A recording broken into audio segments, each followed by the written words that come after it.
Bonjour et bienvenue sur Lisette. Je suis très ravie de vous retrouver après plusieurs mois de silence. Nous sommes à la fin du mois d'août et nous entamons très bientôt le mois de septembre. Qui parle de mois de septembre parle de rentrée scolaire. Et quand on parle de rentrée scolaire, on parle aussi de dépenses financières.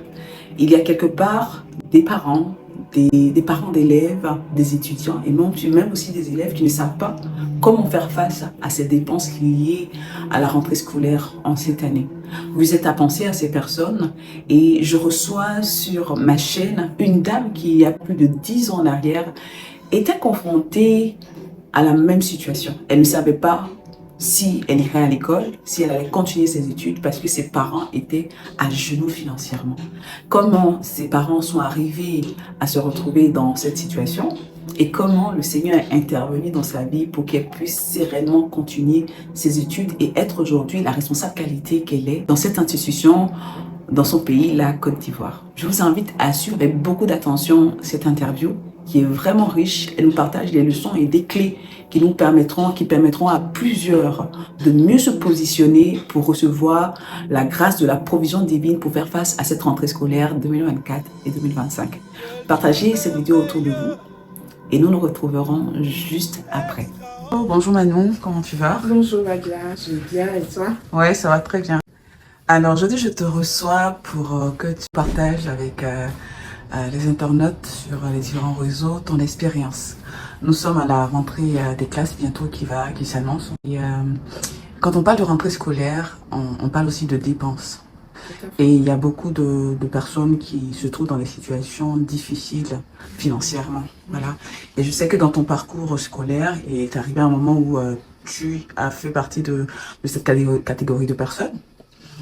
Et donc, je savais, puisque nous sommes sœurs, C'est ça. tu es ma grande sœur chérie. Du coup, je vais te laisser rapidement te présenter ce que tu fais actuellement, D'accord. professionnellement. Ok. Et ensuite, je te poserai 2 ou 3 questions. Et l'objectif, c'est vraiment aussi que tu encourages des personnes, des parents ou même des étudiants, des élèves qui traversent des situations financières difficiles dans cette rentrée scolaire. Ça Ok. te va? Ça va, ça va. Ok, parfait. Donc, je te laisse te présenter. Merci. Donc moi, c'est Lise Emmanuel Gaou, épouse pro. Alors, je suis maman présentement de 4 garçons et professionnellement, je suis responsable assurance qualité dans une institution en Côte d'Ivoire.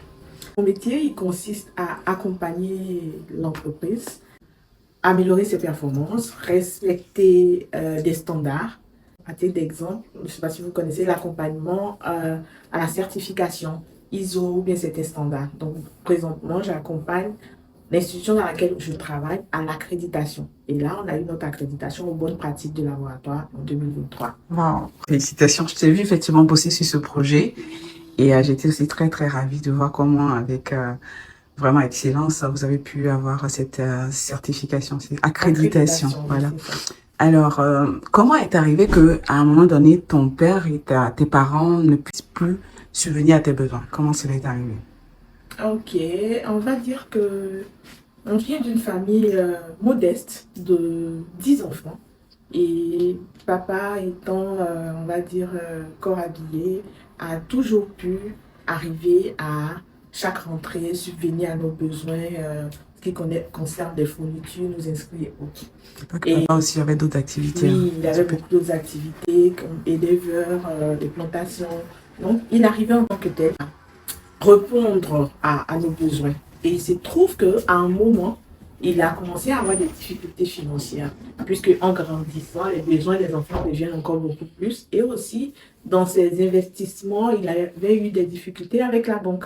Donc, pendant un certain moment, on était vraiment serré. Donc, on devait vivre au restreint pendant ce moment-là. Et pendant ce même moment, moi, j'ai eu le BTS. Donc, Dieu m'a fait grâce d'avoir le BTS. Et la prochaine étape, c'était de faire un cycle ingénieur. Donc, j'ai voulu faire ce cycle ingénieur-là. Et là, quand je me renseigne, c'était le cycle ingénieur en management de la qualité.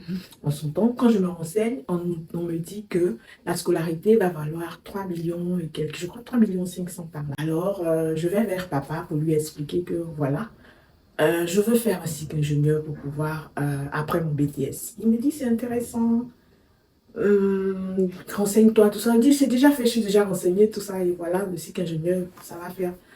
3 millions. Donc, papa me dit clairement que non, là, présentement, je ne peux pas pour ces 3 millions-là. Alors, comment tu as vécu cette étape? Frustration. Frustration, j'étais frustrée, j'avais peur. Je me disais que est-ce que je vais pouvoir continuer? Donc, comme ça, je m'arrêtais au BTS et c'était vraiment de la frustration. Et aussi, dans mon cœur, je priais Dieu pour qu'il intervienne vraiment, pour qu'il pourvoie. Qu'est-ce qui s'est passé parlant d'intervention? Comment est-ce que la situation a pu se décanter? Ah, c'était vraiment la main de Dieu, un vrai miracle de Dieu. Donc, à l'accoutumée, chaque année, chaque fin d'année, on fait sur nous des prières d'action de grâce pour remercier Dieu par rapport à l'année qu'on a vécue. Et chacun peut donner un sujet de prière. Donc, on priait en fin d'année. Et puis, je donnais ce sujet de prière là que je voudrais faire ceci que je veux qui vaut 3 500 000. Ça, c'était mon sujet. Et toute la famille a prié pour ça. Et comment Dieu a intervenu dans ta vie? Ok, après cette prière-là, avant ça, j'avais rencontré un monsieur. C'est-à-dire, j'étais à Abidjan et dans des courses, j'allais au plateau. J'étais en train de monter un projet avec mon ami et soeur Fatou. Quand je monte dans le taxi, je salue ceux qui sont dans le taxi. Bonjour monsieur, bonjour, et puis on y va. Et au retour encore, je remonte dans un autre taxi et toujours je salue. Et j'ai dit bonjour monsieur, tout ça. Et j'avais un monsieur dans ce taxi-là qui m'a dit bonjour mademoiselle. Et il a apprécié, il a remarqué, il m'a dit qu'on est arrivé au plateau ensemble et vous avez salué. Et au retour encore, vous saluez que c'était un trait de caractère qu'il avait vraiment apprécié chez moi. Et c'était un monsieur âgé de l'âge pratiquement de papa. Donc il m'a demandé comment ça va, c'est-à-dire on a fait la conversation. Et dans la conversation, j'étais tellement à l'aise avec lui. Il m'a dit, qu'est-ce que tu fais dans la vie? Je lui ai dit, J'étais rapide, hein. C'est quelque chose que j'ai pas d'habitude. Mais je lui ai dit, je viens d'avoir le BTS, je veux faire le cycle ingénieur. Mais mes parents ne peuvent pas cette année me faire le cycle ingénieur parce que c'est coûteux. Et c'est comme ça que le monsieur m'a dit, donne-moi ton nom et ton numéro. C'est comme ça que je lui ai donné. Tout simplement, mon nom et mon numéro.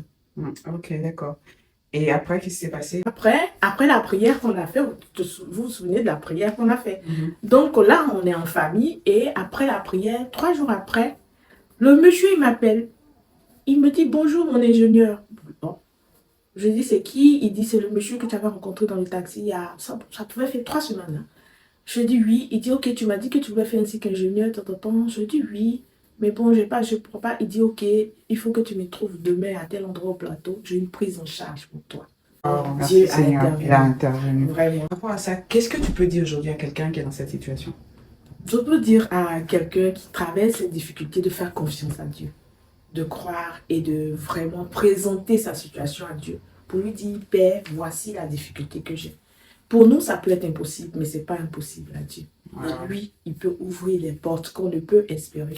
Il peut permettre à une personne de résoudre un problème. Il peut trouver des ressources là où on n'espère pas. Donc, c'est vraiment de se confier à Dieu, de faire sa prière pour que Dieu puisse intervenir. Ce monsieur aujourd'hui, quel est son rapport? C'est Tonton Gabi, tu l'appelais Tonton Gabi. Ça veut dire quoi, Tonton Gabi, déjà? En fait, je n'ai pas connu son nom. Et juste après qu'il m'ait donné la prise en charge, il ne m'a pas donné son numéro, il n'avait que mon numéro. Et je ne connaissais pas son nom, donc quand je lui ai dit, mais je voulais pas demander le nom du monsieur. Donc je lui disais que c'était mon ange Gabriel. Et donc je l'ai appelé Tonton Gabi, jusqu'à actuellement. On a gardé de très beaux rapports. Il était même à la dorte, juste à côté, m'a tenu le bras. Il est vraiment très ami à la famille aujourd'hui et il se porte super bien. Est-ce que tu peux faire une prière pour une personne qui est dans la même situation que toi? Je veux prier pour quelqu'un qui, présentement, a peur, a des craintes, a des difficultés pour l'année qui arrive. Notre Père Céleste, cette personne qui aujourd'hui me regarde, cette personne qui aujourd'hui a cette crainte en son cœur, je veux te la recommander. Je veux te demander, Père, d'agir favorablement dans sa vie, d'agir pour qu'elle puisse aller à l'école, pour qu'elle puisse subvenir à ses besoins pour cette rentrée scolaire. Je prie que ta bonne main soit sur sa vie et que tu envoies la provision divine dans la vie de tous ceux qui ont un problème pour subvenir à leurs besoins. Au nom de Jésus. Amen. Amen. Merci beaucoup, Manu. Merci d'avoir fait cette vidéo avec moi. Voilà, et je sais que ça va bénir beaucoup de personnes. Donc, merci. Mon roi va t'étonner. Tu vas vivre des choses étonnantes. Une grâce particulière arrive sur toi.